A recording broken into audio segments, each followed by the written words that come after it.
All right, hello, ladies and gentlemen. We are back with another SoulCast, of course. So, a couple things before we actually get into the meat and potatoes of this episode. It's been about that 2 week timeline or time period since the last episode.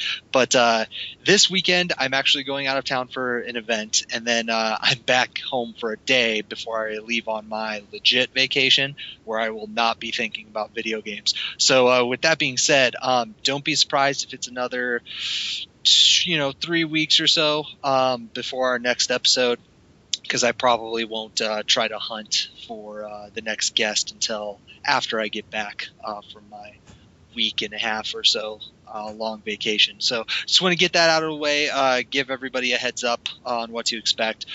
So with that, let's get into this podcast here. So my guest for this episode, certainly no stranger to the Caliber scene, and he's actually been on this podcast before, albeit it's been a while. But with that being said, Bibulus, what's going on, man?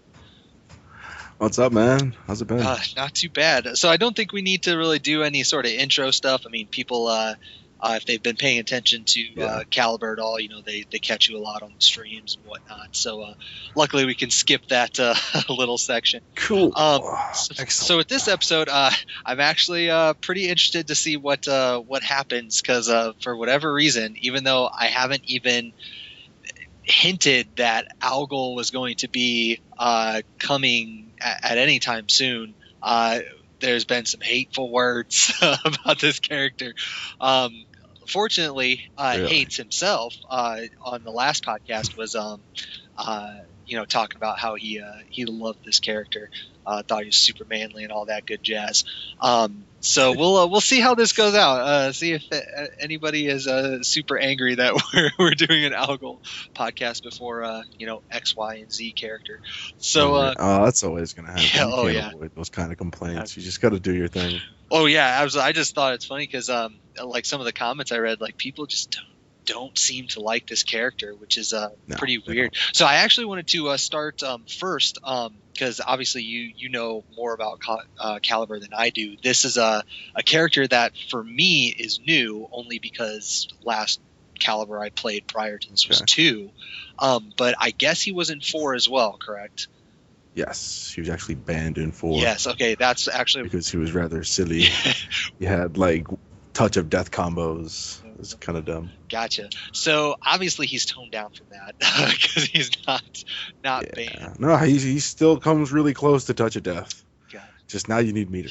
Okay, well, with that, I guess I did want to start the conversation about SC5 Algol with something that you mentioned to me the other day. I actually think it was last night that you said it, where you said that he's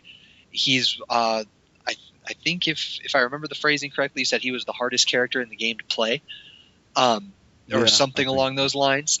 Now, I want to start there because I always thought, or like the few instances I've seen him played, he seemed like a fairly basic character. Like the only time it ever got crazy is with the bubble shot combos and stuff like that. But what makes him so difficult to play? He has there's a couple of big things that you have to manage as an Algol player. Like you always have to be on top of your meter management, which is not always easy, and that's actually the easy part. The tough thing is really controlling step and dealing with the fact that your side step is horrible, because Algol has I want to say the worst side step in the game. I have no real evidence to back that up besides the fact that Siegfried 1K acts like 100% tracking move against Algol. And then I changed the period, and it's like, oh, I can whiff punish this now. This is amazing. It's like, so just the stepping then? That's the big thing. Well, yeah, it's because Algol, if he wants to stop you from sidestepping, he's either got to commit to something like unsafe, or it's either slow or it's high. I mean, if you look at his mid-step killers, they're really good. Like he's got 3 AA, it's negative 14 on both. But it's like a 22 frame move, or he's got 2-2A, both side tracking move. I mean, it whiffs kind of flukishly, but it tracks to both sides. It's even on block, 30 frame mid, and then his faster ones are all high. So you often find yourself in a choice between, do I want to stop him from sidestepping or do I want to frame trap him? And if you do them both at the same time, you're almost always using a high or 2A. Interesting. So I can only imagine that creates a lot of problems for him in certain matchups. It can. I mean, Algol he really has to do the matchup practice because he's got too many different like punishers. Like his punish is such a pain in the ass sometimes, just because you have to know how to use everything. Like there's a distinctive difference between a 14 frame punish, a 16 frame punish, and an 18 frame punish. And the 19 frame punish even matters because his 3B Brave Edge QIB dunks people from like a ridiculous range.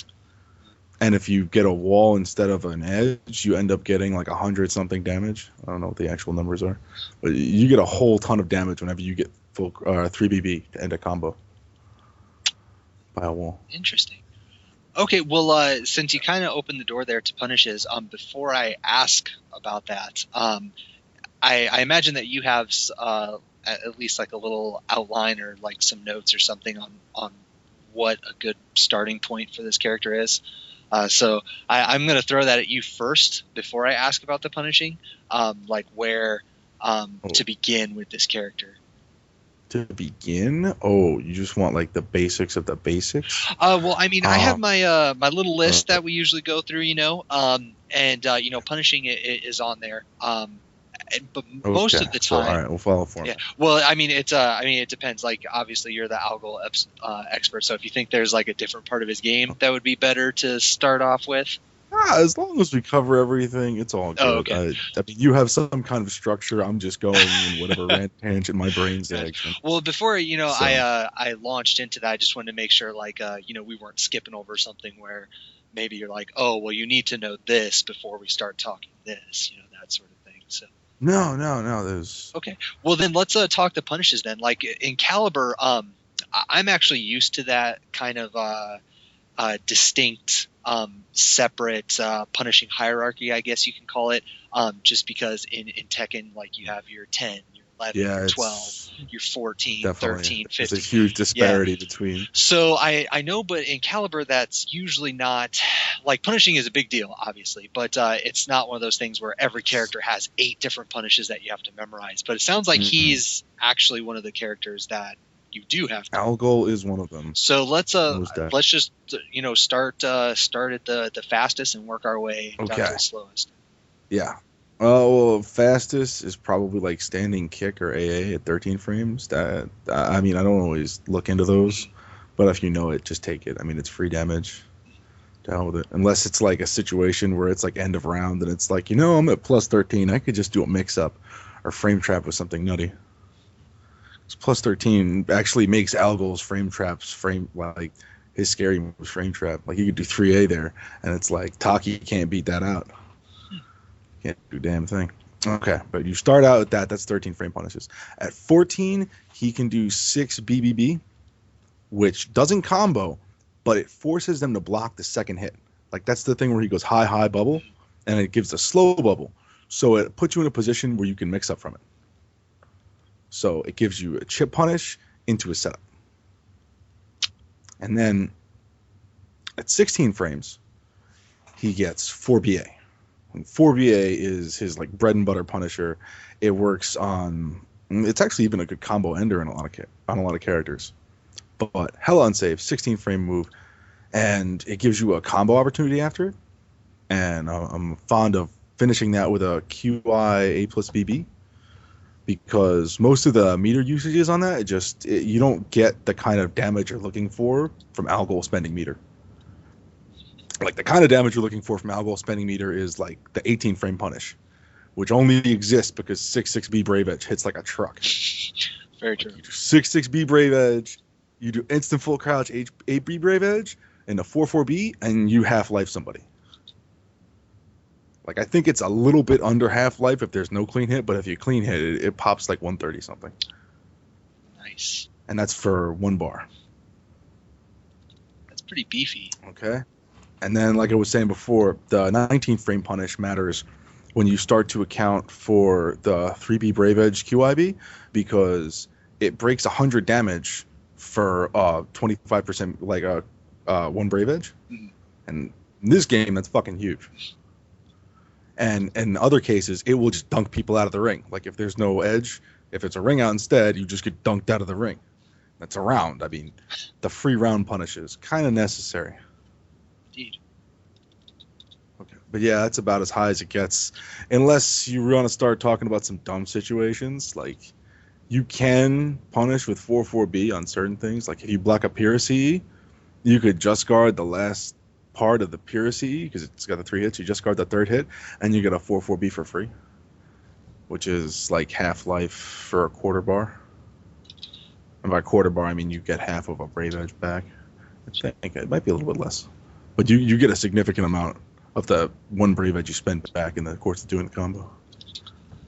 All right, so it sounds like that takes care of it for the standing punishes. Are his wall standing punishes pretty scary? Oh, yes. Rising, he's still not any faster at doing it. Like he can do a full crouch 8B in the situations where you're at -16, and it gains somewhat like okay meter spent. Like it can be good in certain situations. Like you could do full crouch 8B into C and get half life and change off of the 16 frame punish, which you can't do with 4BA. And well, yeah, that in that situation it's kind of useful. Otherwise, you're generally just better off using 4BA. And his rising B is really good. The problem is it's like 19 frames. Like it is really slow. No, it's actually 20 frames. It's really slow. So it's not often free. And he finds himself in situations where like he has trouble punishing like what is like Pyrrha 1K. It's like Pyrrha does 1K. I'm pretty sure he has to like I think that's a -15. So he doesn't even get a damager off that. It's like you block that, you might as well just throw mix up. Because her A+B is a really good way of dealing with that 6 BB. Because all that does is it gives you a chip punish and sets you into a mix up. But the way her A+B auto GI works, it can reflect the bubble back at him for no meter expenditure. So it's not always a good thing for the matchup. And silly auto GIs. yes, it is. But at the same time, when you start looking at those situations in a different light, and it's like, well, you know, I'm at -15 and I can't take free damage, but you know what? I'm still at +15. I could do like 25 frame moves, and you can't beat them at all. So it really gives him like the lack of punishing gives him the ability to force like solid mix-ups once you actually like get the matchups, because that'll usually boils down to matchup dumb shit. Okay. Well, then let's just jump right into the since you've kind of been hinting at it a little bit to his mix-ups. It sounds like, you know, based on what you just said and what we just went over with the punishes, that a lot of this stuff leads into a strong mix-up game. So let's just talk about that. What are his mix-up options, and like aside from like the 6 BBB that you mentioned earlier and stuff like that, what leads him into that? He gets there's a lot of ways he can apply mix-ups. Like let's just start from range. It's like you can throw bubbles at range, and pretty much if you force them to block a bubble, you can force them to block a QI flip mix-up. Like the QI flip is essentially like a demon flip from Street Fighter, where he just flips at you and he has mix-up options. It's just in the case of Algol, it's like the A is a step killer, and it gives you advantage on block, and then the B hits mid and knocks down into a free 3B on the ground. So you can convert that into Algol meter damage, because 3B on the ground is like the bane of all of his nonsense. And the K hits low, and it gives you a knockdown where they wake up right in front of you. And it's actually one of his better knockdowns, because you could do 4/4B there, and I'm pretty sure they just have to block it. I'm like 90% sure. There might be some goofy way where you can like roll late or something. But I want to say if you do 4/4B in that situation, it pretty much forces them to block it. Which is either A, just a good way to apply guard damage, or You just get them to stand up predictably when they're grounded right in front of you, and you can do a throw mix-up, you can do a poke mix-up, you can do all sorts of stuff. Like his, let's go into his poke mix-up. Why not? His 1K, really, really good. It's only even on hit, but it's still really good because he needs to force a lot of basic stuff. So the fact that he's in your face forcing a 2A or no 2A situation is good for him. So that's all right. And if you want to end a round, you could use like a 1-1B. Like you just do like a little backstep into 1-1B. That hits low. That hits 20. I don't know exactly how much damage it is, but it scales. It doesn't scale the guts. So that's like the round ending poke. And I don't really use it otherwise because it's like negative a whole bunch on hit. Has hella range for a low poke. So. Yeah, it does. It's a really, really good move. Like there's a reason there's a bunch of disadvantage on hit. That move is really easy to hit people with. But you end up being like, hey, I took like 20 damage and now I have to block. Like I'm Algol. I have a bunch of disadvantage. My sidestep is horrible. So moving is probably just going to get me trucked. So it's like I just have to block and weather the storm. But it's not necessarily a bad thing because he's got a Shoryuken. Shoryuken kind of changes things. But hold on. Mix-ups. There's other mix-ups. There's QI flip mix-ups. His running mix-up is godlike. Oh my god. He is the best running mix-up in the game. Because his slide knocks down and it gives a 3B on the ground. Like, I'm pretty sure... you know what? I'm actually the combo thread. He's the only person in the cast who can get... Oh, he gets a CE off a slide. So he can slide and do 160 damage. Something like that. 157.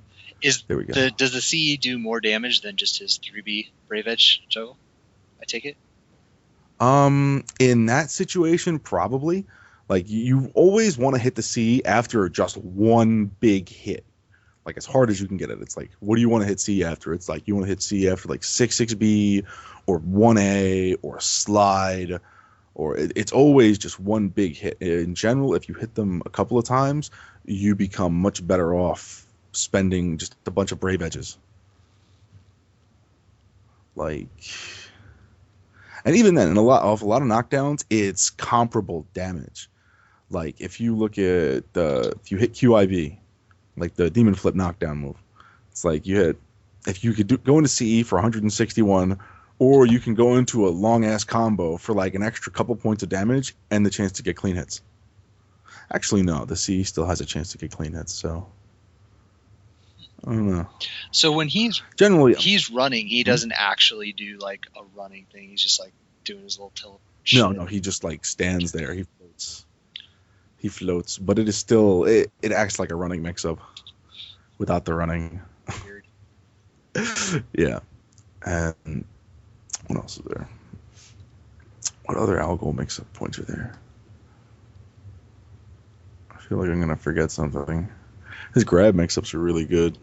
His command grab can set up into a chair vortex because it leaves him. It also rings out on some wonky angle. It's like if when he grabs you and like tosses you into the air, if his back is like facing the edge directly, he's gonna ring you out. But it's got a very low range to it. But that one, if you're not near a wall, you can set that up into a chair vortex, which is another really good mix-up point. Okay, yeah. Explain that to me because I don't know what chair vortex is. Chair vortex. Okay, here's what happens. If you're in back turned and you do his chair teleport, he chairs backwards, and it's like the center of it becomes all wonky, where the back of the chair will just fall on your character, and you have to block it. And then from there, that force blocks back turn A+B, the little move where he just like gets angry and grows butterfly wings. Mm. Yeah, he does that, and there's no way you can beat it out. Like you can GI it, you can treat it like it's a block, like just advantage on block, but it is what it is. And what that turns into, it's like either angry butterfly wings or he grabs you, and the grab can potentially reset the mix-up. There's a couple of weaknesses to it. There's a way, I'm not sure exactly how, because I've had it done to me. I don't know how to do it exactly. But if you move in certain ways, it messes with the alignment and you don't chair backwards.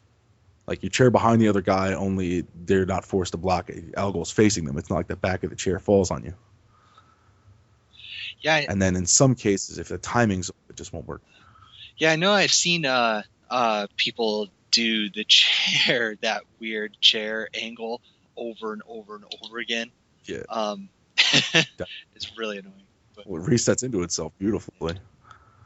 Hmm. It's like, oh, I mean, because another thing, if you hit the chair on counter hit, it combos to the back turn A+B and gives you a knockdown, which force blocks a chair.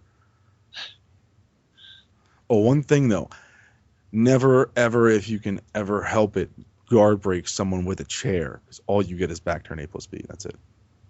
There's like no recourse. There is no good damage there at all.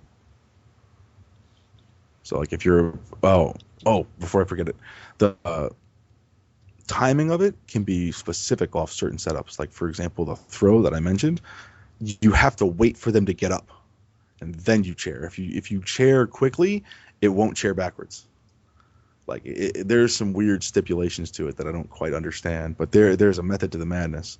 Like all you have to do is just delay a little bit, and you could just chair them, and it'll always back turn. Well, I'm guessing that when they developed this game, they weren't expecting people to do chair mix-ups, so I'm sure. I don't think chair vortex was on their menu. Damn. Oh, what else was there? There's a couple of good ways to set up into chair vortex though. It's like you could do 3-3A, and that'll naturally like that has it's got a string to it. It's a tracking high that's naturally safe, and it leaves you on back turned.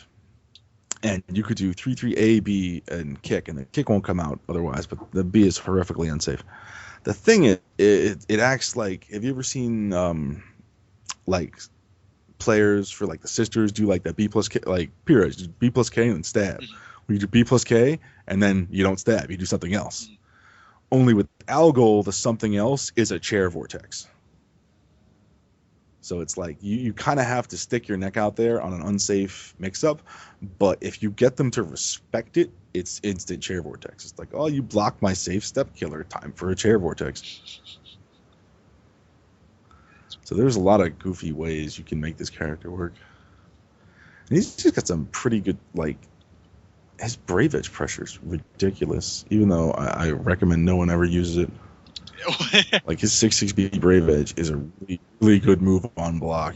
Yes, so it's like in certain situations you could find yourself fishing with it. I typically only do it if I'm up around, and it's one of those like, I'll just fish with a 6-6B Brave Edge. Why? I'm getting a free meter next round. Let me just spend some of it now, and just like throw some meter away because something might happen. Well, since you kind of just went into that next subject, that was actually going to be my next question, because I know actually a long time ago when you were on the podcast initially, you mentioned how Algol needs meter. So let's talk about his meter management a little bit, because it sounds like it's a really, really big part of his game. So obviously it helps in the combo portion of his game. But you just brought up 6-6B Brave Edge out in the open, not in combos. What else outside of combos are you using it a lot, or are you saving it almost exclusively for? Exclusively for combos, except that one situation where I mentioned where it's essentially like you have that bar of free meter, and it's like it gets to a point where if someone's at half life, it's like, well, if I spent that whole meter, then it all of a sudden, hold on, I lost my train of thought. Okay, yeah, if you spend that meter and you don't get anything back, it's like it doesn't matter, because if I actually open you up with something I want to hit you with, I can end you. Like if you have half life and I hit, I can end your life with like not a full 2 stocks of meter. I don't need that meter, and at that point it becomes superfluous. It's like, what am I going to use this meter for? Well, I might be able to use it to generate a mix-up. It's like 6-6B Brave Edge is a good way to accomplish that, but it's not worth it outside of that specific scenario, because he gets more damage from meter than anybody. Like Algol hits like a truck. It's ridiculous. he spends meter on everything, and it's suddenly like 8 billion damage. Like, Okay, well, since okay, most of his meter, it sounds like you're using it in juggles. Let's talk about some of those juggles. So I know that his CE, obviously, if you get the just frame, it's huge damage. But like you mentioned earlier, it sounds like you're mostly wanting to save that for like after one big hit. yeah, no, that's CE. Yeah. Yeah, exactly. You just you sit on it and you wait, because there's going to be a situation like there are some times where you spend meter to just generate offense. Like, you could spend meter in a combo. Like, if you hit someone with a 6-6B, you could go for like a C, and you could do like a 160, or I could do 6-6B and a 3B Brave Edge, QI A plus BB, which is where he does a QI flip and does 2 bubbles.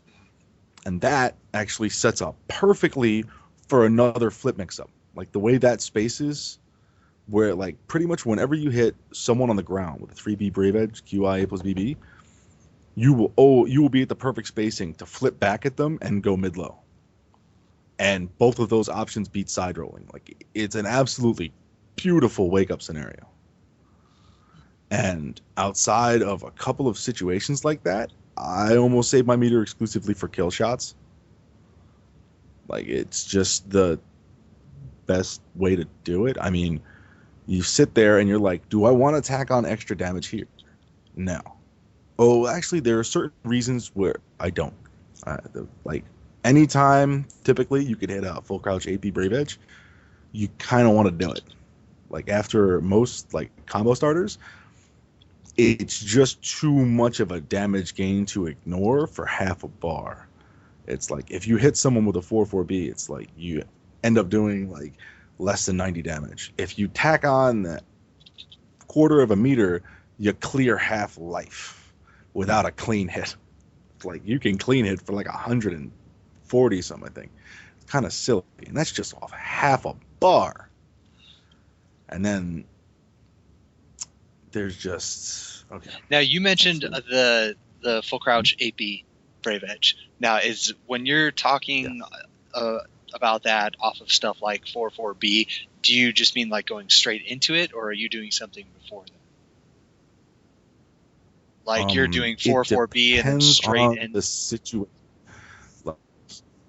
Okay, before I do this, I want to make sure I cover a point before I forget it. Okay. Algol has a unique way of buffering his full crouch AP Brave Edge.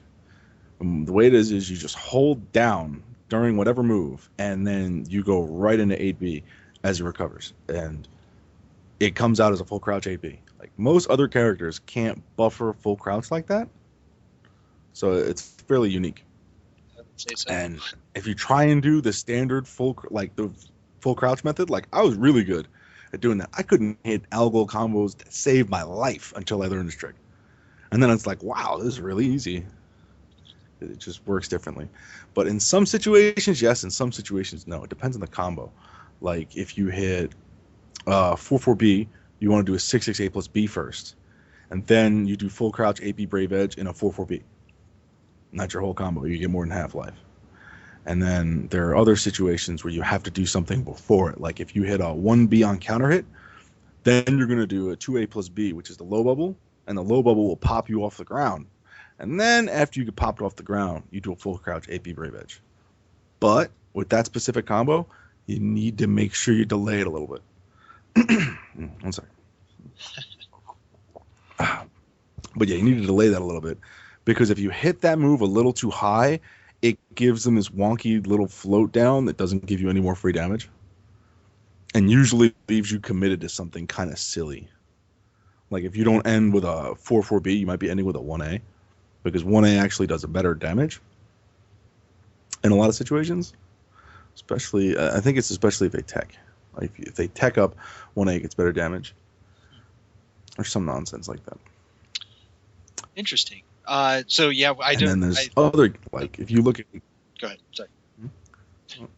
Oh, no. Like, I was going to just make another comparison. Like, if you look at his Rising B, you hit Rising B, what are you going to get? You're going to get, like, a 6-6B or, like, a 4PA. And that's not going to net you a whole ton of damage. You're going to get like 50 at best. And then you do Rising B, full crouch AB Brave Edge, 4-4B. Now you hit 90 damage. That's a half a bar a meter, and you almost doubled your damage. You went from 50 to 90. That's like really, really big increases in damage. That for such a low meter cost, it's kind of hard to ignore them. Like in a lot of situations, if it's not like a really high value, then just sit on your meter and wait until it's like, hey, I can kill him now. I should do that. It's like really simple logic.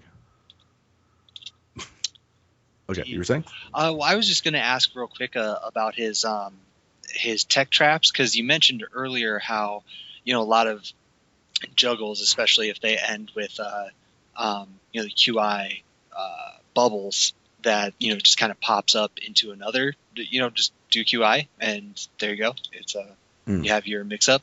Does he have anything good off of like any tech traps or anything, or is it mostly I'm going to stick to doing or setting him up for that 50-50? His tech traps are kind of wonky.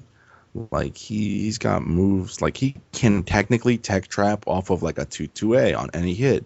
The thing is, the only consistent tech trap you can really do is like a little step forward into 2A, because like the only thing that hits consistently is 3A, and not only is that unsafe to play dead, it doesn't even connect if you hit them on the side or on the back. And after a 2-2 move, like a side, like you've already quick stepped. The chances of getting a side or a back hit is pretty good. So going into tech traps is often just not a thing to do. Like there's certain situations where, I mean, no, I can't really think of any situations where he should be looking at tech trap. Like 9K gives you a solid tech trap where it's like you should always tech. Why? Because you eat a 2A, and if you play dead, he hits you with 3B Brave Edge, and he can do massive amounts of damage. It's like there's not really a mix up there. Gotcha. It's like I would like play dead. Why? I don't think so. All right, so we're talking about juggles. Obviously he hits really hard. So let's go, I guess, backstep a little bit and talk about how he can get them into this situation. And the reason that I want to ask that is because, from QI, just you jump over them, like if you're too close. But you were talking about, his low pokes, the 1K and all that good stuff. You have to be pretty close to hit those. So obviously those are two very, very different spacing positions when you're trying to get those. So like, let's say you're just starting a match, you guys are feeling each other out, you're moving around. What is your strategy? What's your mindset? What are you trying to do to force them into, I guess, his game? See, that is kind of nebulous. There's a lot of ways you can go about that. That's one of the things that makes Algol so difficult to play. There's a lot of viable ways to use him. Like he's got a ton of moves that are just really good, and there's a bunch of really neat pressure situations. Like there's ways to force slow bubbles to make people block them, and then you get a mix up. And hold on, I said mix up. I reminded myself. I forgot about some of his best lows, which is the 1177K, which are actually different. And they each track to their own side. I'm pretty sure it's the side you're stepping to is the side it will track, and then it rings out to the other side. So, and those go both ways. So it gives him really, really neat ring out options in a lot of situations and pressure options. But okay, back to the first thing. The playing Algol is like you have to identify people's weaknesses very specifically. Like if you see habits in just about anything, you can punish them. Algol is equipped. He can and will fuck you up for doing anything predictable, whether it's like a Shoryuken or goofy bubble traps or like what else? Like chairs. Chairs are ridiculous. Some people, they just have his 4B plus K, the backstep killer that works at any range. Mm-hmm. That is like one of the best things. Like, but you have to be kind of slick about that because you can't use it a lot because it's ridiculously easy to punish. So unless you're at like range infinite, you're hanging yourself out there on a guess. And B, if you punish people for like habits, like if I will habitually backstep after this move, why?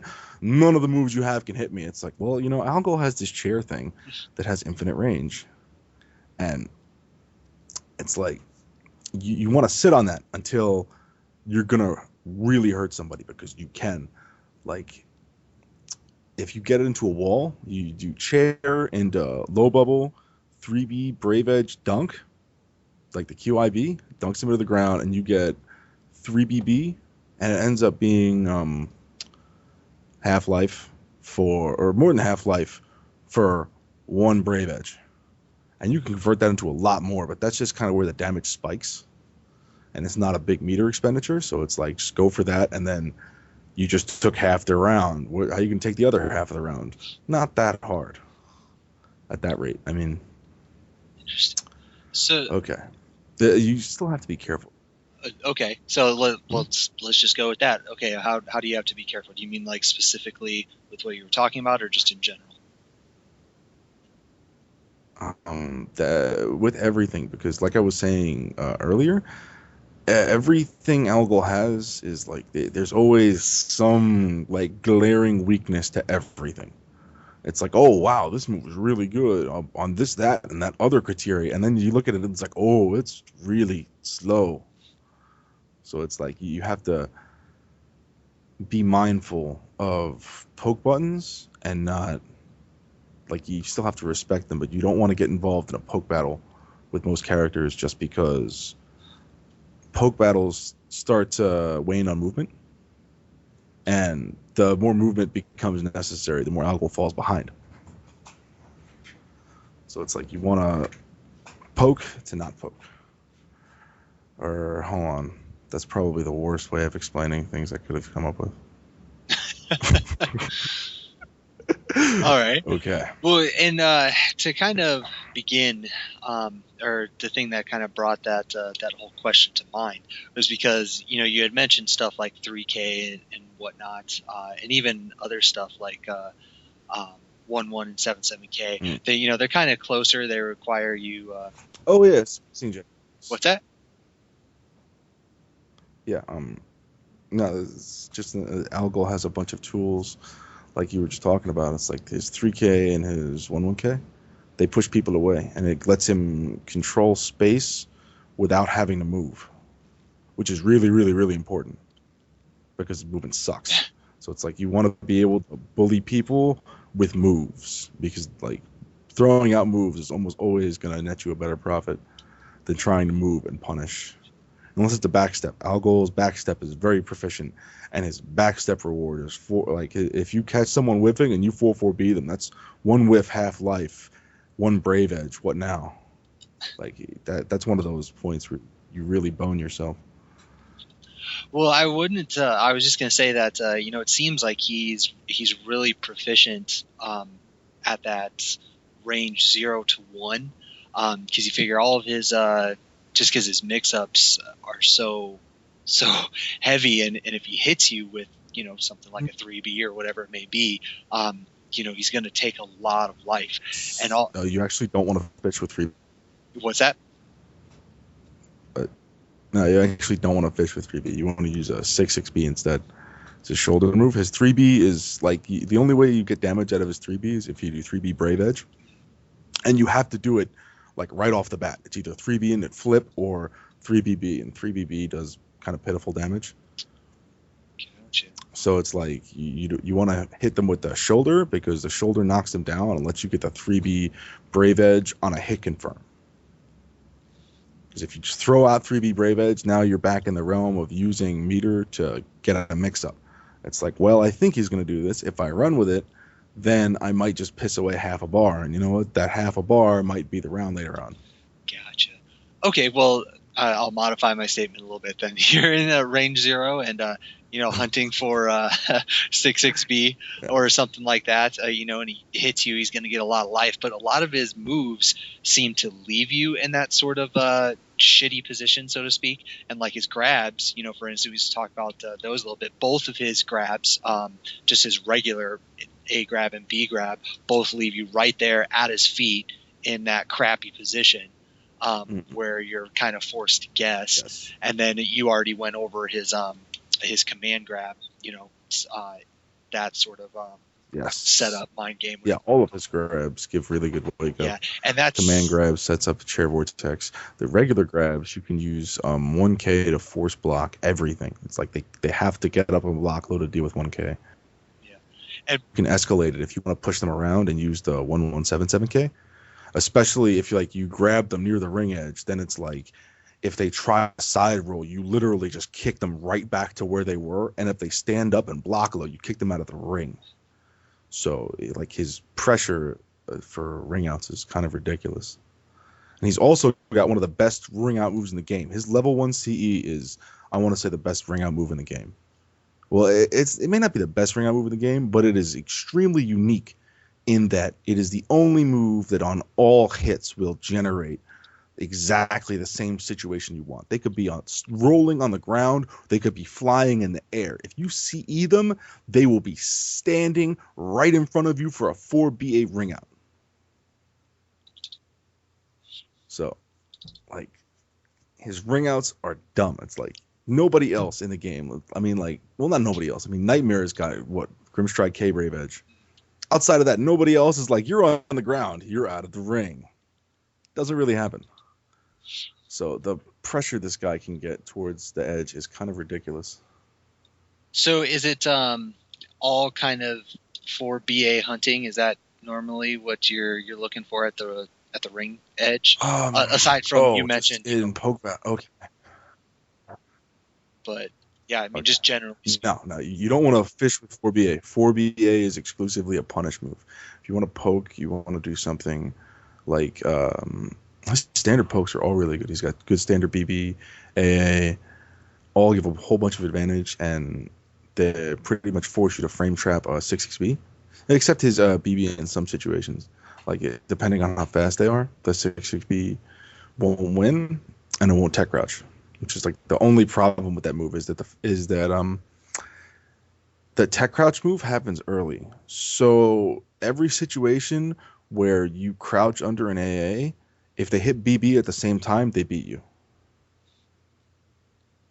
So it's like, I remember, especially some people really, really overvalue that move because 6-6B looks godlike on paper. Like, it's like, hold on, it's a crouching move that knocks down into confirmable more than half life that's really safe on block. That, like, what's bad about this move? It's got pretty good range, too. It's like, well, the crouching property, not all that it seems to be on paper. Okay. I went way, way, way off topic. It started as range 0 Algol mix-ups. Range 0 Algol mix-ups are pretty much grabs, because the grabs will stuff sidestep at that range fairly consistently. So it's like you don't really have to lean on a step killer. It's like you go in for a command grab, you're going to grab their sidestep. So that solves one of his biggest issues. But again, you're using a high to stop step. So it's still not ideal. But grabs all set up good wake up. Wake up is dumb and disgusting. And he's got position resets out the ass.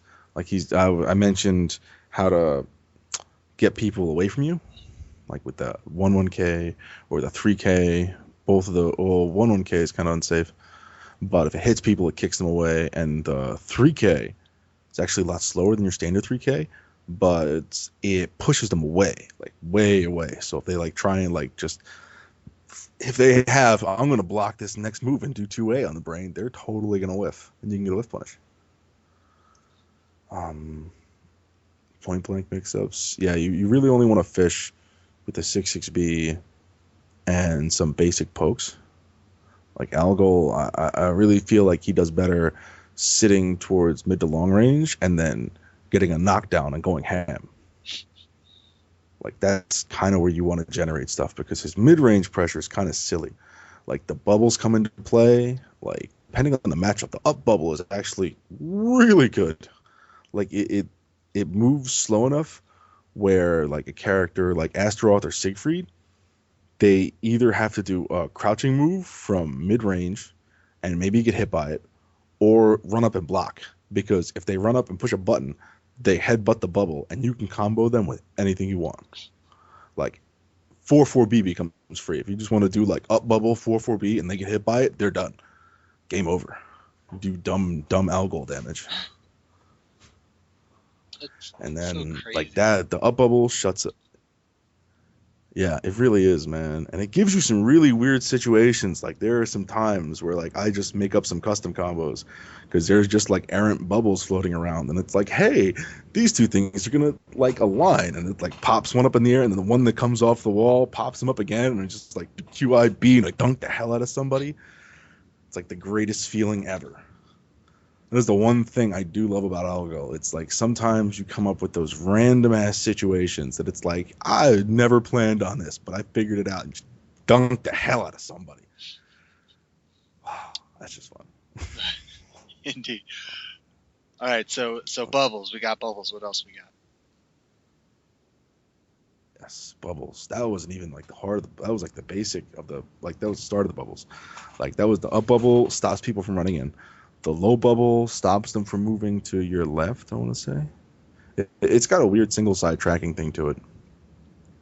So if someone is habitually stepping, or you find a ring edge to your right hand side, then the low bubble becomes a really nice option because it moves him back a little bit, so it pushes the spacing more to where you want it, and it if they block it, you can pretty much just step in and take a mix up, or you can like step back and do a QI mix up, or you could just step back and like say, "What are you gonna do now?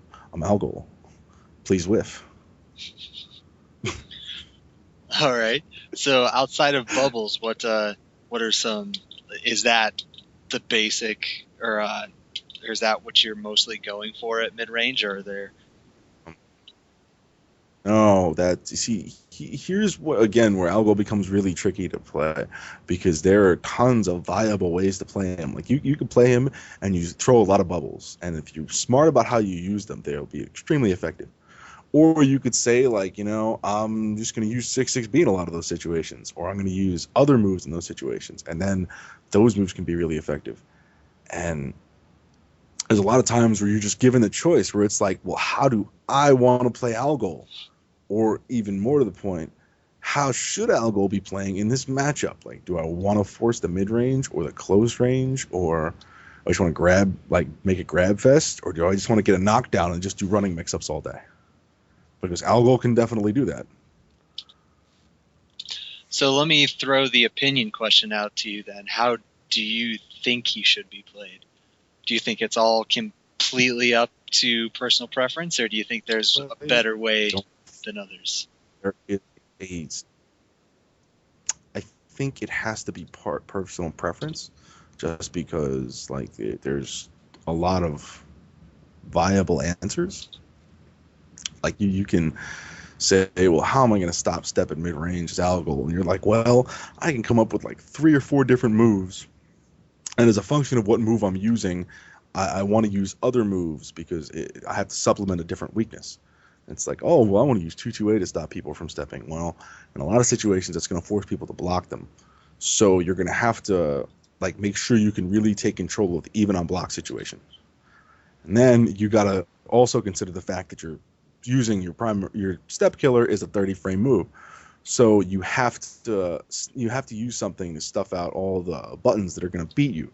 You need to get like that scare factor. So now it's like, well, I could just do like 6-6B or 2-2A and grab. And it's like, in theory, you could like do a lot of work with that. You do a lot of work with that. But I don't know. I mean, it's really hard to say, especially since my results with Algol are kind of mixed. Like there are points where I'm like, hey, this is really effective. And then you run that against another character and it's like, oh no, that's not going to work. Not going to work at all. Just because the different characters try and bully you in different ways. and they have different unique tools that make the matchup play out differently. So, is it one of those situations there then where like the matchup is going to weigh heavily on how you end up playing him for that set? Yes. That's one of the reasons Algol is so like ridiculous. Wow, I'm using that phrase to death, aren't I? But yeah, it's like you have these options and they're viable, and in theory they can there's no clear cut answer as to this is better or that's better, and I really believe that you want to mix it up just to keep people off balance. Like if you have a single-minded play style, regardless of how effective it becomes, sometimes it's just like not there's not enough mindfuck in your gameplay.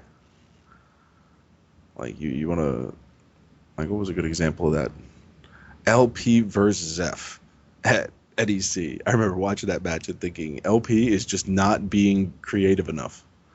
Like he's Viola, he's really really good at Viola. He's doing all the right stuff, but he doesn't have that random about him. He's being like too straightforward in the way he approaches the game. And I feel like that's always going to be a drawback. Like you can't just. A lot of people just like to label things as bad, and it's like, oh, this is bad. But you know what? If you find this one matchup situation, it might be really good. Like, what are people saying? 3-3-A. People hated 3-3-A for a while. And then it's just like, why? Because the 3-3-A, the can combo doesn't always work. Depending on how you hit it, the can combo will whiff all over the place. But it sets up a chair vortex. Like there's like these dumb hidden little Algol things that you have to uncover. I don't know. In some cases, they're not really that. I was gonna say I kind of like finishing that combo because it looks awesome because it just kicks him in the face. Yeah. Yes. Chair shots, man. Man, I can't wait to see Algol play the tournament. I have so many Algol jokes that I have never been able to make. Like he's a walking Game of Thrones reference. He's got chair shots, which lets you make wrestling references. I mean, there's so many like fun things I could do commentating Algol, and he's never on the screen. Or he is on the screen, and I can't commentate because I'm playing. It's like, damn. Oh, that's how it is with some characters. Just kind of got to deal with it, unfortunately. Can't have them all represented. Like I said, he's a very difficult character to play in a lot of different ways, and a lot of his drawbacks are fairly unique. Like I don't think anyone has, like I say, a really bad size. I remember someone was saying Aeon does, but I haven't played him enough to really comment. And I mean, I play Reptile, but like playing against it, you don't really notice because instead of like the better players, they're just not going to do it. It's like Reptile isn't going to sit there saying, well, what am I going to have to do to set up my sidestep game? It's like, no, he's not a Pyrrha player. He's going to be doing things that are like, well, what's going to set up my backstep game? Because you play to your strengths. So it's like, depending on the matchup, you just play to your strengths. It's like, well, for some of these characters, like easy choice, versus Laisha. How do you approach the Laisha matchup? Just take as many gambles as you possibly can to hit like a truck. Why? Because you're going to hit 3 times as hard as she is. So if you guess right, even close to even, you're going to run away with it. Oh, one thing I did want to ask, before I forget about it, it's kind of backtracking a little bit. But you're talking about how good his ring out game and everything is. I was going to ask about walls. Now it sounds like walls would play into his really beefy, point blank game.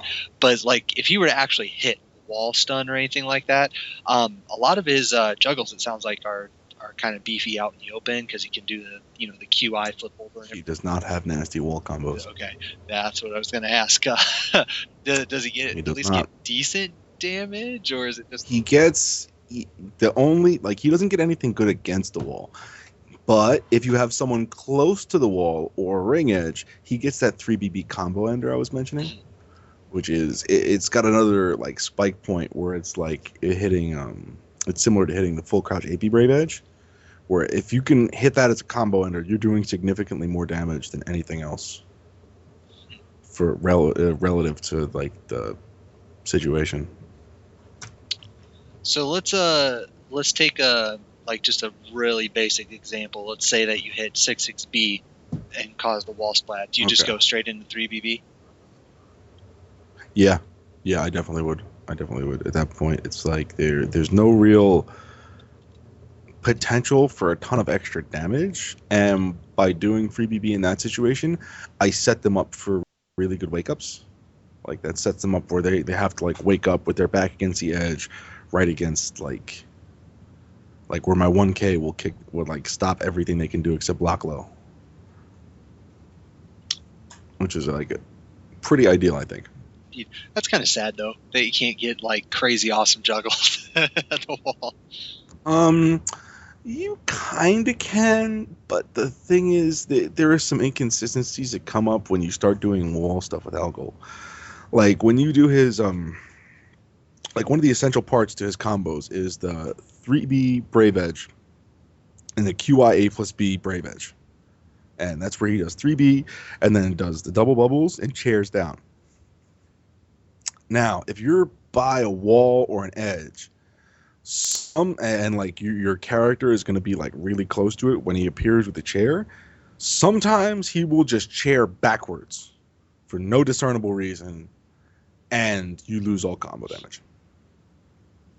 So it's like you can't use that, and it kind of hampers what you can do. Like there are some situations where you can do like 6KK twice, like you just knock somebody in the wall and you 6KK re-wall, and then off that you can do, I don't even know what the ender is there because I don't use it, because that ends up being really angle specific. It's like, oh, I'll 6KK him into the wall, and then, oh, wait, the second hit whiffed, or oh, wait, the knee whiffed, because 6KK has less range than my dick.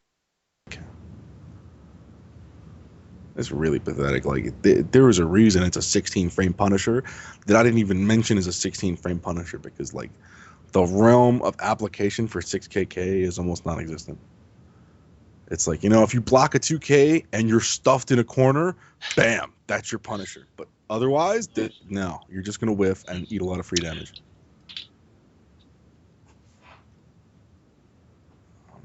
But yeah, walls, not so much Algol's thing. Ring outs, however, Algol loves the ring outs. The ring outs are his friend. And also, there's a couple of other things. Okay. Here's where the wall juice is. I remember the wall juice. Okay. After you get the wall splat, you go into 6-6B Brave Edge, full crouch 8B, 3BB. That's the wall sauce. I only found that out kind of recently. And it's only in like certain situations that it actually becomes beneficial. So I don't know. Like it's kind of specific. And even then, like in general, the second wall splat isn't really going to help you. It's like you could do like 3B into that, or you could do 3B and like another 3B and it'll re-wall them in the same way. And it's like, I'm pretty sure you lose damage for the re-wall splat. Where it's like wall splat, electric shoulder, headbutt spike, and that's just like 3DB, so interesting. Dumb wall ender. It's kind of funny because I guess Servi, the character we just talked about, is sort of the same way. Like his wall, really, really beefy, open juggles. Well, his wall damage can be dumb, but like the way that are you fucking kidding me? Peyton and I were discussing it, like a lot of it's inconsistent, but a lot of it has to do with the whether or not you're going to get the wall splat, like off of 3Bs and stuff like that. Like the wall splat itself is mostly the inconsistency. It's not actually getting damage once you get the splat. Yeah, it's just getting them to splat. So.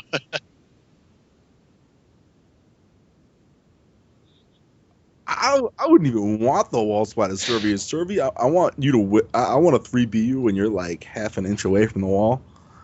That way, I can see you into the wall and take Uh, really, Two really very dumb beefy combos from there. characters in a row. Who knew? Oh my god. Well, Yes, they have. Yeah, they're, oh they're like yes. heavy hitters of that. It's How like can you those two forget in a character Alpha. as an infinite? Oh, and Viola. You can't forget Viola when it comes to damage. So with that, for the most part, we've covered everything that's on my list here.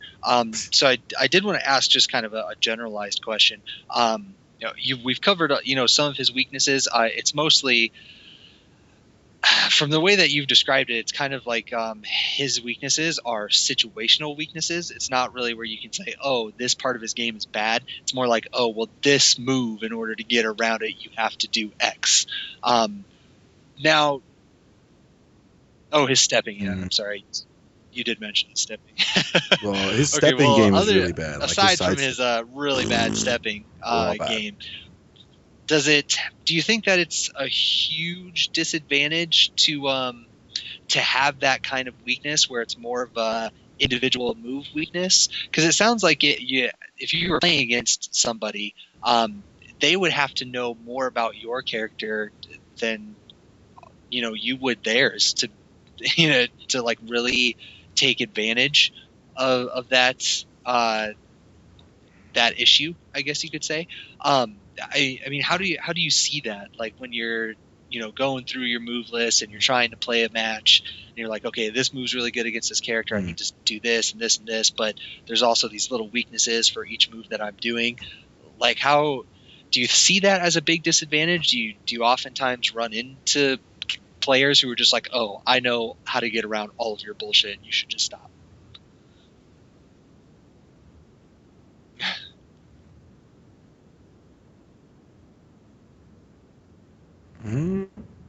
Oh, not as Algol. Well, I mean, as Algol, it kind of manifests itself that way because I get kind of one-dimensional with Algol. Like, it's easy to point at my results and like look at where I go wrong.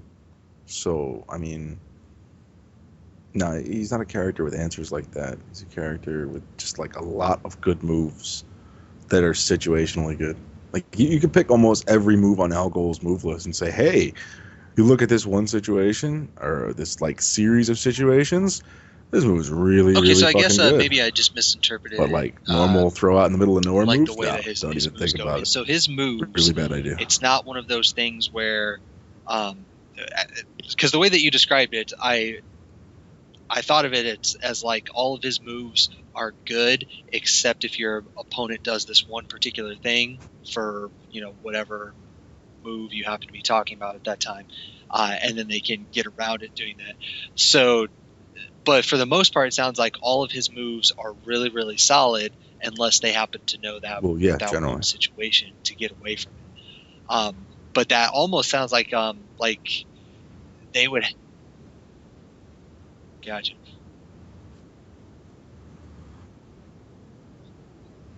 There's no situation Algol can't deal with.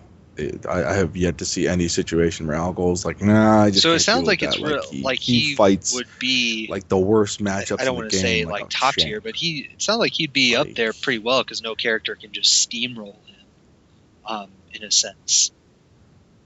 So how do you see him against the rest of the cast? I mean, do you think he's like one of the best characters in the game, or do you think he's just kind of floating around up there, but there's still a decent handful that give him problems?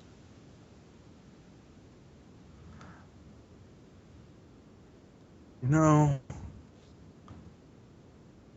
At Evo, I would say he's top 5 without question. Now, I'm not really so sure because I didn't really get that stepping weakness thing. I always thought it was like, oh, well, my steps are like mistimed. I'm just not doing it properly. And then after enough time, it's like, well, it just isn't working, man. His step is ass. Just accept it for what it is and deal with it. So I don't really know where that would impact him, like how that would impact him, as far as like tierings. Like, I mean, it's hard to say. But like if you rewind back to Evo, I had a conversation with Shen-Chan and Belial, and we all pretty much agreed that Algol is top 5 without question. There were like a couple of characters that we all just agreed. It was like Mitsurugi, yeah. So Viola, that's actually yeah. really interesting Algol, that you yeah. say that. And So then there was some now I have a discrepancy follow-up in there. I question don't to that. remember exactly Why where. do we not see more Algols? Do you have an answer for that, or is that just a mystery?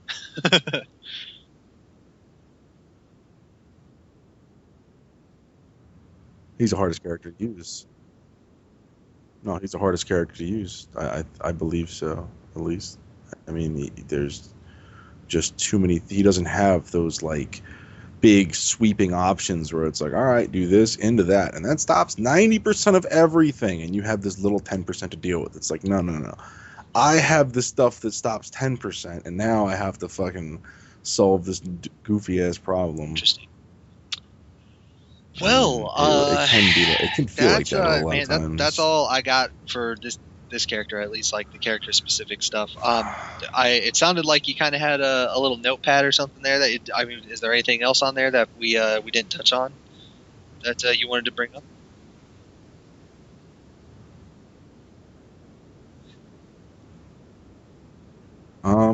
Actually, no. I just had a couple of pages up for my own reference, like the Algol forum stickies, a bunch of them, like the combo thread in particular, because like I can like tell you where you should be spending meter, but without like the whole sheet of reference, it's hard to say why. No, it's a lot to. So I kind of needed that one. And the frame data, because who the hell knows? Yeah, shout out to all the frame monsters monsters keeping track of that for us, because we're too lazy. Own shout outs to Slade to do that. Keeping track of all that stuff. Yeah. No, I don't think there is a single person. Well, I shouldn't say that because I know they're out there. I've met them. But yeah, man. Yeah, go ahead. Go for it. Oh God. Oh yes, we did not talk about okay. There's one thing I do want to mention. Okay. Hold on. No. His post GI game. His post GI game is absolutely ridiculous. It is really, really silly, and it's 2-part or 3-part based on how you want to go with it, because his 4/4B hits on the very last frame of the GI window. So it's like you GI, you buffer 4/4B perfectly. They can't. They are forced to re-GI. If you do it a little late, they'll block. Now, what does that mean? That means that, first of all, you could force a 50-50 as to GI or no GI. Or you could force a 3-way mix-up where it's like GI early, GI late, or don't GI at all.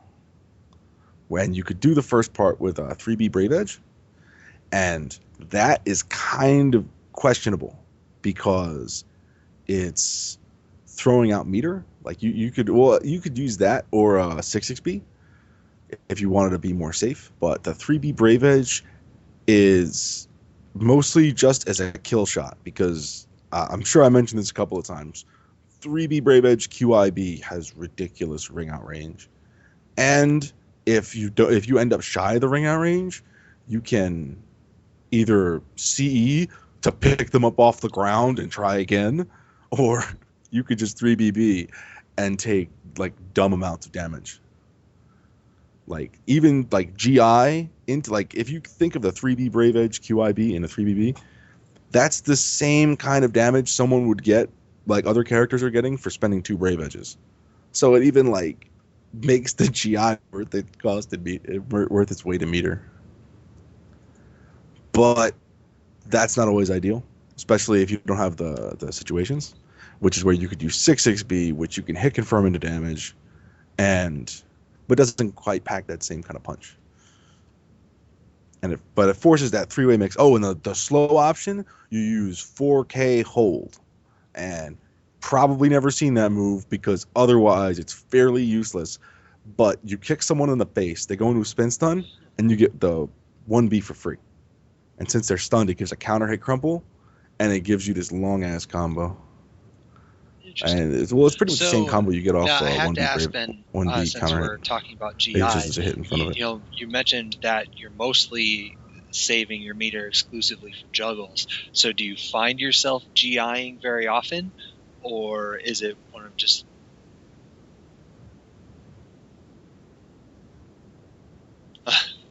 Okay.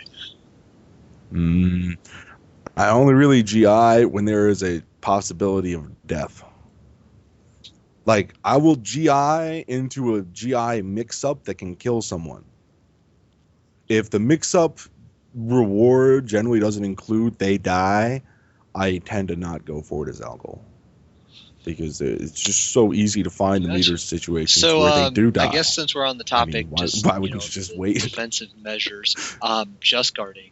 Now, he's not the quickest character in the game, so okay. So he needs just guard for a lot of stuff. He really does, because like, has anyone really gone over the beyond 15 frame punishes?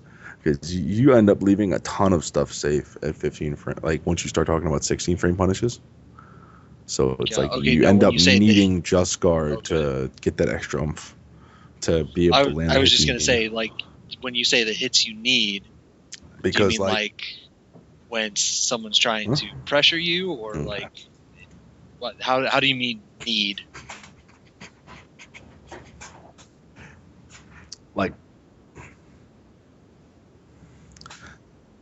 Okay, let me take an Algol specific example just for the sake of simplicity. 3BB on block -14. Algol can't punish that for shit. Matter of fact, if Algol punishes it, he's gonna get popped. Well, if he punishes it with 6 BBB, because Algol can Shoryuken his own bubble thing, so it doesn't end up very well for him. And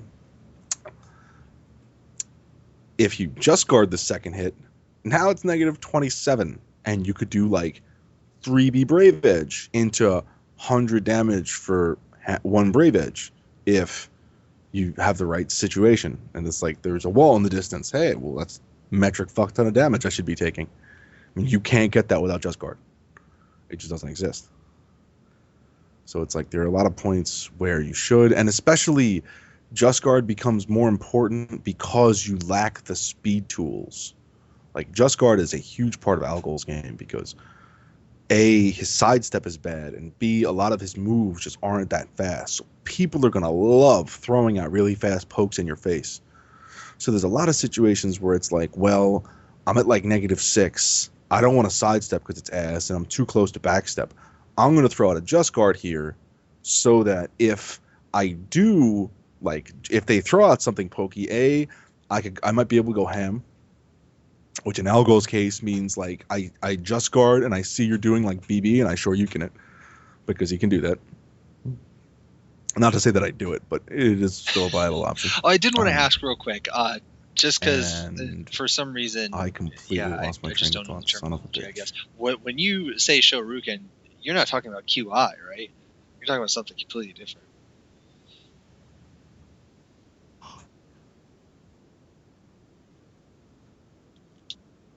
No. His sick. Gotcha. It's like a Shoryuken. It's like the input is 623B. Okay. And he does like an uppercut that looks like a Shoryuken, and it's got 10 frames of eye guard impact fucking everything. Like, that move is why I like Algol versus Viola. It's like, you see her call a ball. What do? You do a little backstep in a Shoryuken, right, and well, you just like GI'd the ball, and then she like stumbles forward into your uppercut. It's like that. That's kind of awesome. I don't know, 3B or some shit.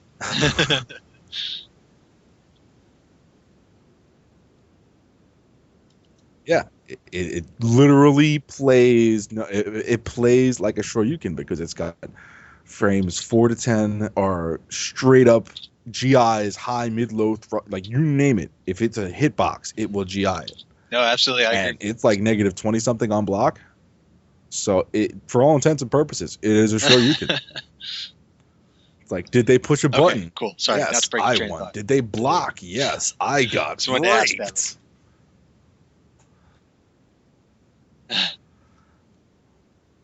Yes. Nah, my train of thought was a wreck already. I'm still trying to salvage this. Just guard. That's what we're talking about. Okay, just guard.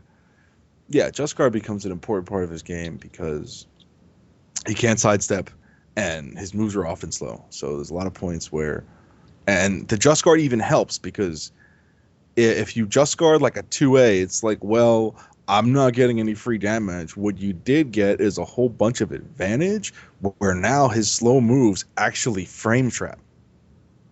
Like if I block, if my 2A gets blocked, I'm at, if generic 2A gets blocked, you're at -6.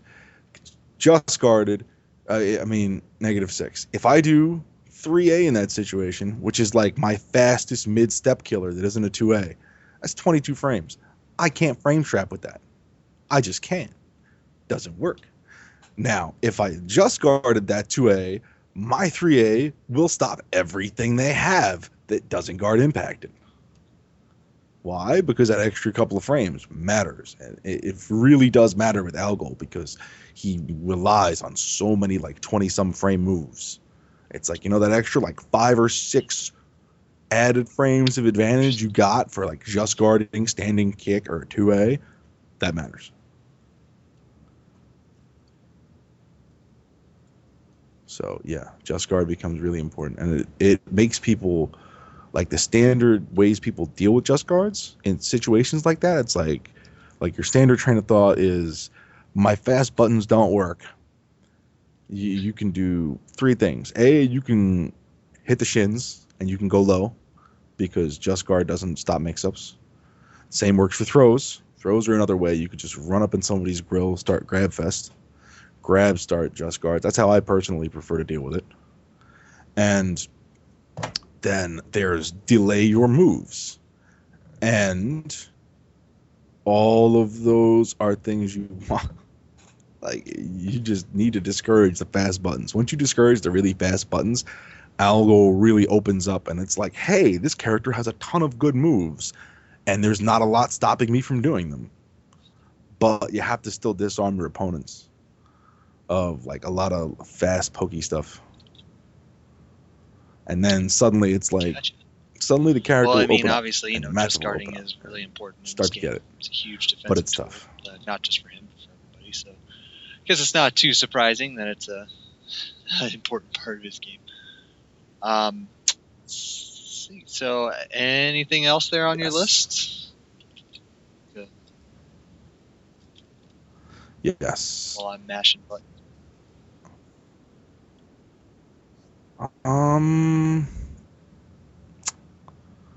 Let's see. Hold on. Stuff you need to defend against is Algol. There's a couple of things that people just grossly just don't deal with properly. It's like 6 BBB. It's where he goes high, slow bubble. You need to duck the second high. You do it. If you duck the second high, the bubble never even comes out, and he ends up being really unsafe. So please punish him, because there's like a couple of things with Algol, for like that is an example. If people don't understand them, they are just free. Like, they are super free. Like, if somebody doesn't understand how to deal with that, they don't understand the chair, like the 4B plus K sit down now. Yeah. They don't get that. They're free. What else is there? 2B plus K, A plus B. That low into bubble thing. Well, I think because if you move, and off the top of my head, I can't think of how to deal with it. Oh my god, it's so bad. But if you just sit there and just roll, is that the one?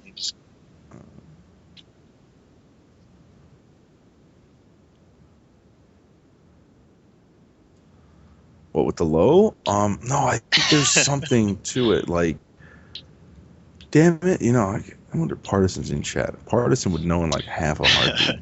We're getting live compilations and stuff, and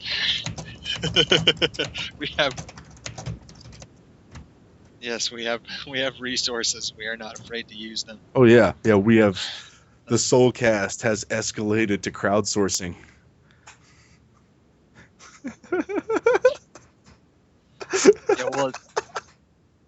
Yeah. Shout outs to Partisan. He's he's only been lathing up matchups like no other person. That guy seriously made me rage with Glacier. Oh yeah, I know. He's beating you by 1. Yeah, and I think damn, he's got more than me. Damn. I thought I was gonna be the first repeat guy. I almost had it if I Okay, had the kinda. fucking one that I was supposed to have. It would Okay. have been like episode 1, While we're episode talking 21. about it, It though, would to have been see kind if of funny. he responds. The last podcast I nicknamed the Pirate Cast. I'm trying to think of what to nickname this one. He's a god, right? So I thought of like Godcast, but that sounded kind of lame. I don't know, like Pirate cast. yeah, like I don't know what to like nickname this podcast because I wanted to keep God that going. You know, sounds like too you have the religious. Lizard Cast. Although I didn't say that at the time. But, I mean, you have all sorts of other stuff. Yes. The cast. I don't know what to. I do have all sorts of Algol jokes. I'm just trying to think of what's appropriate. Like some things in there. Okay. Partisan is saying just guard or GI the orb. Like I'm not sure. I think that's the setup where you can GI the orb and it hits him for free if you're close. There's one of his setups where it's like the predictable like hit orb or like hit series, and the orb just leaves them in a situation where anyone can just GI it back in your face. It hits you and they get like a 3B. It's pretty retarded. But yeah, there's a couple of situations where it's like that. Oh, the really, really important thing is with that move, especially if the Algol knocks you down and you need to wake up and block that move, because if you side roll, it's going to hit you and the kick will like bounce you up into the bubble and it'll pop you up in the air, which doesn't give a combo, but it essentially resets your wake up situations. So it's like if you don't like just stand up, man. Just stand up. Don't side roll. It's like, because if you start doing that, you will fall into a world of pain. Especially with that like point blank Algol mix up. Oh my god, that's not fun. It's like that wake up 1K stops everything. What you gonna do now? What you do now? You are going to stand up for So every anything else mix on that I can list think of of. things you gotta know? Okay. What else?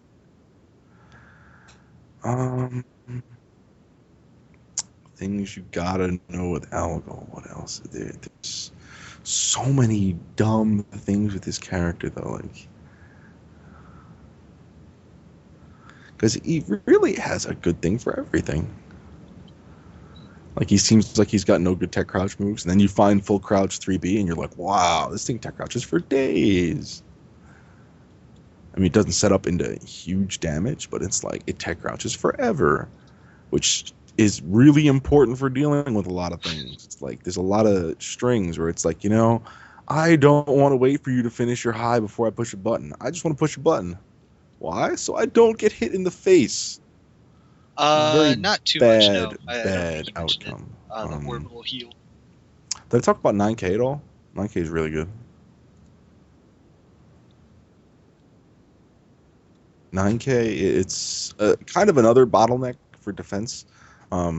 If you, the smart player will always tech after they get hit by 9K, because the play dead option is 3B hits grounded, so you get 3B into metered nonsense, or 3BB if you're near a wall, and it's just it's a really good situation. On block, it's all right. It's -10 and it forces crouch. So it puts you in one of those situations where just guarding becomes just straight up amazing. Because people are always going to be like, they're going to come up with their rising moves. And a lot of rising moves like aren't safe, especially rising moves you do if you like realize the situation. You're going to do something that's it's not going to be like really fast. You're going to do something a little bit slower. And that's kind of the range of moves where just guarding makes them unsafe. So it again, it sets up into a lot of good situations. What else is really important? Whenever the up bubbles, the chair shots, the chair vortex, 3-3 A traps. Oh, 4-4A. That move is really good. safe high, turns people around on hit. You can combo it with a second hit, and that can even turn into like a full combo if you want to. I think you can even see it in there, but you generally don't want to because it's like a 5-hit sequence, so the scaling is really atrocious. And the non-CE options only exist if they don't get pushed away, and it kind of like pushes them out at an angle, so it's weird predicting it. Um, 4K. Wow, I didn't know. I almost didn't mention that, but 4K is really, really, really good. It's hard to find a space for it because the range is slow, but it makes his like it makes his in your face really stupid good when you start like talking about people that are knocked down near a wall, because it knocks them down into a 3BB on normal hit. On block it's even, and it forces crouch. Like the thing is, it doesn't have a lot of range, but everything else you want to move to do, it does. Like, it sets you up in a great situation on block. On hit, it gives you a combo into another great situation. And like, the only ways they get out of it after a knockdown that are preferable, it would be if like they side rolled. But Algol has a ton of ways to deal with side rolling through the other sides of his mix-ups. Like, most of his lows hit grounded that you would use in that situation, like the 1K or the 1-1K on either side. And yeah, 4K, amazing move. Yeah. Well, yeah, and I mean, obviously, we can I'm sit just here going for over his days moves at and this go point over all because the his move situational list stuff is as seriously you can full of with every amazing. character. You know, especially it sounds like with him, you know, there's tons of situational stuff. So, yeah, I mean, it sounds like we got the highlights. I mean, and I mean, unless you can think of anything. Yes. No. I mean, that's the way it is. That's the way these podcasts go. I And hope so. there's always inevitably somebody's like, I'm gonna think of something in like. It's like, sorry, I was only talking about 70 other moves. I forgot to mention. Yeah, yes, that one move. Yes, that way you will no longer be able to play Algol because I did not mention I forgot this about one that move. one. I'm sorry, you're hopeless. But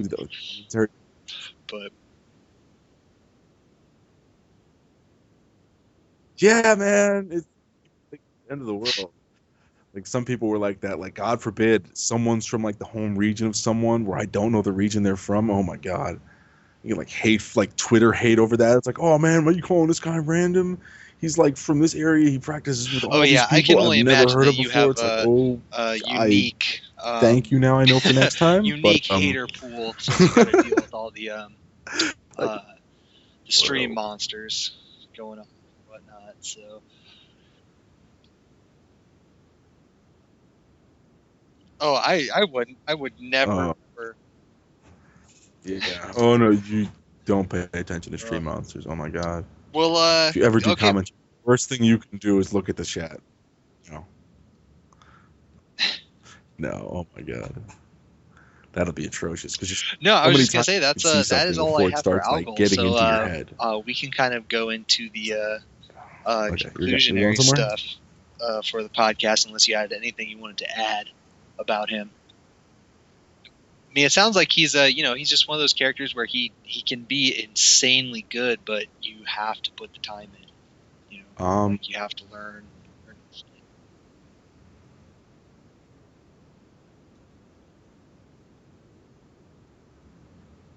Yeah, you're gonna have to put the time in. You have to learn a bunch of different combos.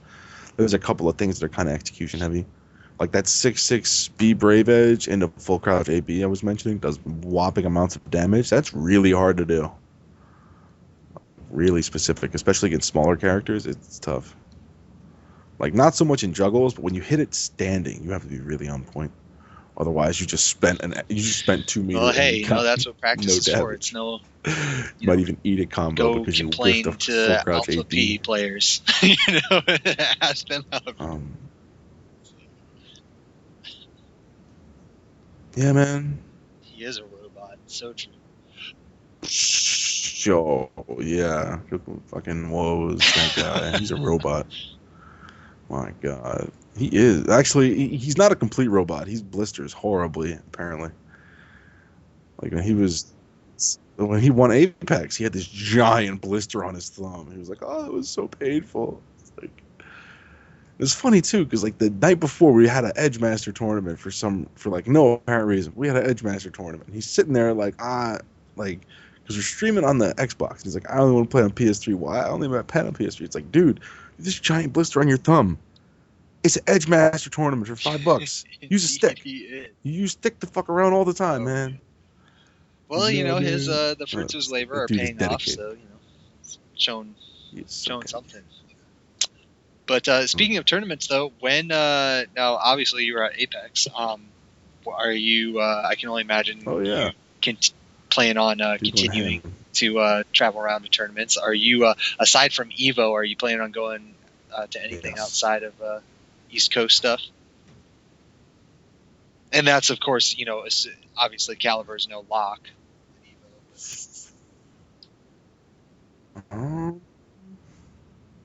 Outside of the East Coast stuff, I don't know. Like, I mean, I'll do the usual traveling stuff. I usually make it to most of all the regional stuff. Like, I've missed one Big E tournament, like one Big E major in Now, the are past, you going to like, go 10 out years. to Evo if they don't have? And that was because I had a work conflict. Yeah, I'm gonna be a final round. GT. Evo, I usually go out there every year. I mean, I've been there every year since '09. This year might be a little different because certain financial obligations I have to fulfill. Like life's life, So I may not be able to travel everywhere I want. Out of curiosity, what would you enter? I like to go to Evo Caliber wasn't there, if possible. It's a really fun event. That Finals Day is ridiculous. Enter. I don't even know. If I felt like practicing SF4, like I don't know. I mean, I've played that game off and on for a long time. I actually have a kind of decent Akuma, but like that's not a bad plan. I've gone there and not entered anything before. Just go there to get drunk and hang out with my homies. Like, yeah. Because last time I went there and played SF4, the experience was ridiculous. It was like I ended up waiting like 2.5 hours for my loser's bracket match. And then by the time I played it, I was so demotivated, I just wanted to go and drink. Because there was a point where I wanted to go drink, but Phil, KDZ, he stopped me. He was like, no, man, you don't want to regret this. It's like, I'm not going to regret it anyway. There's no chance I'm making it out of my pool. There's like Laugh and like there's like a couple of like big name international players in my pool. I ain't going nowhere except the bar anyway. I might as well just head there now. Like, no. Well, after that, I don't think that Caliber is going to be at Evo, but we can always hope. I might enter a game or two just for fun. Doing that the whole donation thing. See what that 8th game is. But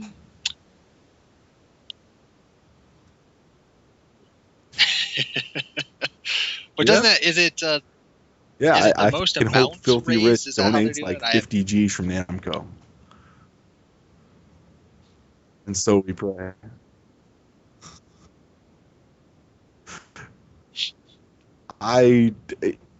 Dude, when I saw that it was a donation drive for breast cancer, I lost all interest. It's like, it really, I don't mean to sound like conspiracy theory guy, but it really smells like they did it Smash just to let a game buy its way in. And I would not be surprised in the least if a game like PlayStation All-Stars or, what's the other one? Injustice. God bless. Yeah. I don't think Smash is going to come up with a whole bunch of money yet, but it wouldn't surprise me if, like, let's say Seth Killian had a thing worked out with Sony where he's like, hey, we donate like $100,000 to breast cancer on behalf of Sony and get your game at Evo. It's like you do like all this marketing shit at once. Because if you think about it, you just done like this roll up of like part philanthropy, part tax write-off, part advertising. And when you consider like the advertising point of view, 100 G's, like to a corporation like that spends millions upon millions of dollars for advertising, $100,000 for advertising that turns into a tax write-off is like kind of an easy sell. And even if it was only like 50 grand, like whatever, I mean, it would be easy for a corporation to know about this ahead of time, pony up a bunch of money and buy a slot at Evo. And the fact that the money goes to breast cancer and not the people running Evo, it makes it so they don't have to like get shit for it in a lot of ways. No, and I think it's because also it's like we're not benefiting. It's also a good way for them to like, test the waters too. Like even if a corporation doesn't step in, they can still look at it and say, "Oh, well, you have this game following, and apparently they have money, so we'll put them in next year as well because we know that they'll spend the money so to enter and whatnot." So.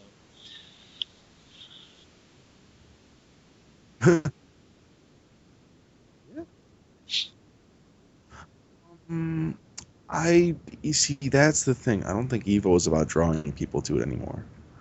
I think that time is come and gone. That time was like, let's bring more people to Evo back in like 09. Now it's like, let's blow it up. Like we're talking esports nonsense. Like let's make it bigger. Let's make it better. Let's package it so that more people will want to view it, which is really good. Like as much as people hate on esports, I mean, it's good to have like legitimate standards. Like as much as I hate having to censor myself and I can't say, holy shit, that just happened on a fucking stream. It's like, it's important that I don't do that because as a commentator and a streamer, you become the public broadcasting face of whatever you're in front of. So it's like, the way I look at it is, if little kid X asks mommy and daddy, can you take me to a gaming tournament? And mommy and daddy do the slightest bit of research. They're going to find Twitch TV. They're going to take a look at streams. If they see a bunch of corn motherfuckers going nigga, nigga, nigga, nigga, nigga, they're going to be like, I can't bring my child to that environment. That's fucking ridiculous. I would be scared to turn my back on that guy. And it's like, that kid could be the next Justin Wong. You know what? He ain't going to a gaming tournament. Why? Because that's the image his parents now associate with that. It's like, if you don't have some kind of professional product or like something that adheres to, like, it has to be child friendly. It has to be child friendly. You have to have a child friendly product. Otherwise, you will never be able to include children. And as much as most of us are grown children, it's like, we can't cater to ourselves. That stagnation. We need new blood. It's interesting thoughts.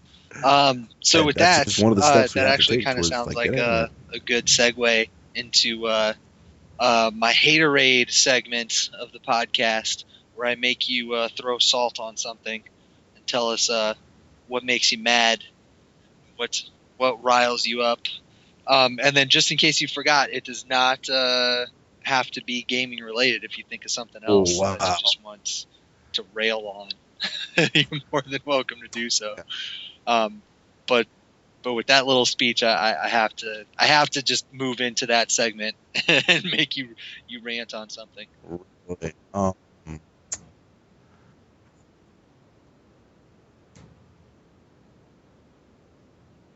Yes. Okay. Lately, what I've been hating on more than anything, especially in the FGC, is just the haters. Like, haters are so fucking counterproductive. It's mind-numbing. Like, take a look at Jaxel. He's a great fucking example. This guy, he is a streamer. He hosts streams. People pay him to stream.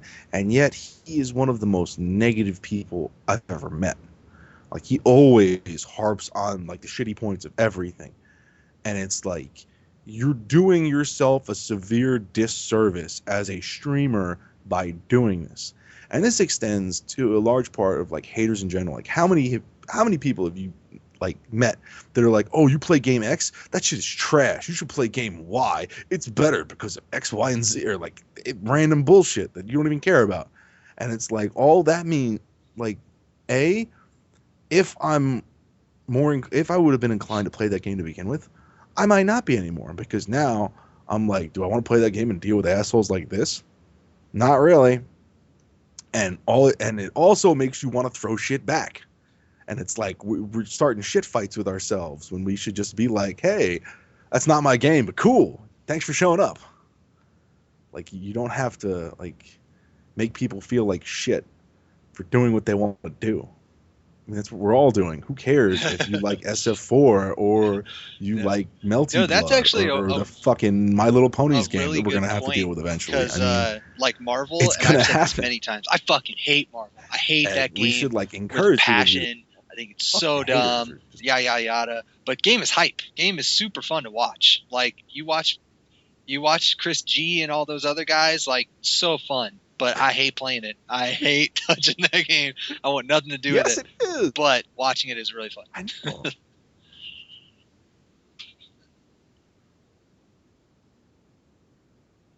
Yeah, but the thing is, you're not Jaxel. When Jaxel does that, he literally tells his viewership, watching my stream is a waste of your time because this game fucking blows. It's like, you didn't do it directly, but you still said that. Like, come on. I mean, it's like, I mean, when you look at it from a basic cost-benefit analysis, this is the way I like to look at the basic scenario.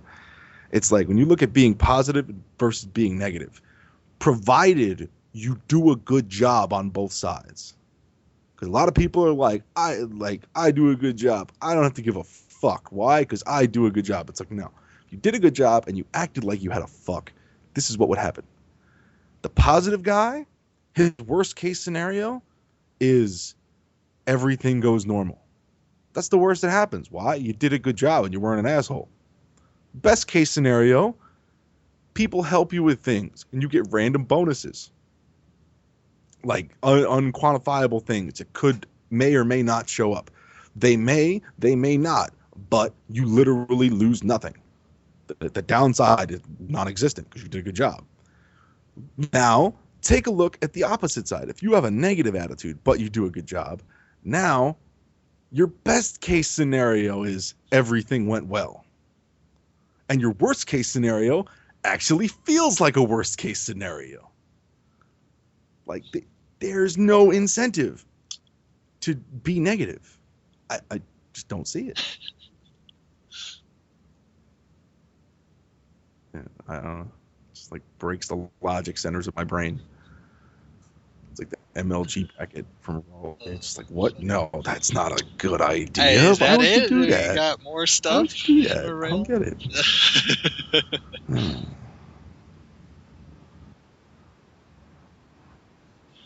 No, Is you don't have it? to. If you want to stop there, stop your ranting there. Pop off on people? Wow. Because with that, I mean, outside of that, I mean, that's all I got. So, do you have anybody that you want to shout out to, or have any last comments or anything that you want to throw out there? I mean, by all means, man, the mic is yours.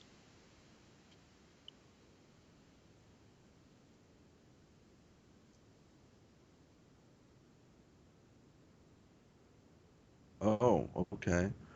Shout outs to my pseudo my pseudo family, my Soul Calibur crews. Fucking Ramon, Juan, fucking everybody, man. You all know who you are. You guys are the reason I keep playing this fucking game. And I love you all. And especially shout outs to Slade. Slade, especially since it was Algol. That guy helped me learn Algol. Because when I first fiddled around with the character, I was kind of floundering. Because there's so much to take in at once. Just a blanket shout out. What's up? Shout out to everybody. It was me.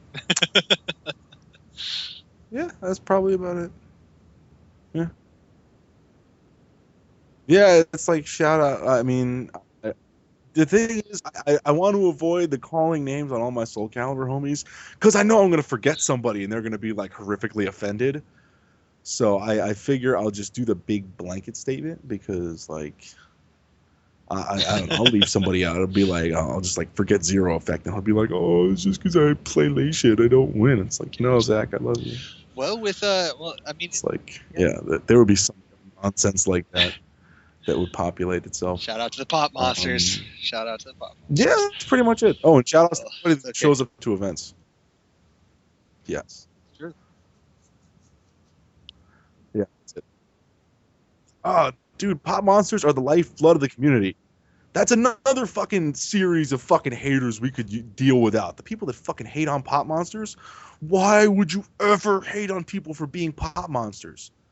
It's like, sure, I'm an inferior player, but by discouraging me from being a pop monster, all you do is like throw money away from the pot. It's like, yeah, you know that money we could have had in the pot. We Well, don't need I it. mean, Just it fuck it, sucks throw it that out. that We it don't want it. happens to be the Like, case, but what are you doing? I think What every are you game doing? at least I don't has a get it. couple players like this, where you have those elitist guys who they don't want to deal with even mediocre or players. They just want to see a top 16 of really, really good people, and they don't want anybody else involved.